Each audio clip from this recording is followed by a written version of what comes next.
এসেছে, ঈদ ঈদ ঈদ ঈদ ঈদ এসেছে। খাজুরি কারবালা মহরম মাঠে শুরু হচ্ছে এক ঐতিহাসিক ঈদ মেলা 2026।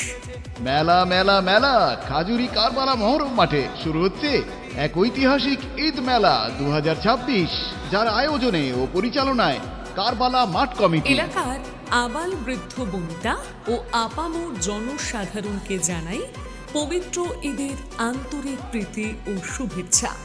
খুশির ঈদকে আরো আনন্দময় করে তুলতে বাউরিয়া খাজুরির ঐতিহাসিক কারবালা মহরম মাঠে আয়োজিত হতে চলেছে এক বিশাল এবং বর্ণাঢ্য ঈদ মেলা। পরিচালনায় কারবালা মাঠ কমিটি। আগামী 21শে মার্চ ঈদের দিন এই মেলার শুভ উদ্বোধন হতে চলেছে। মনে রাখবেন, আগামী 21শে মার্চ অর্থাৎ খুশির ঈদের দিনে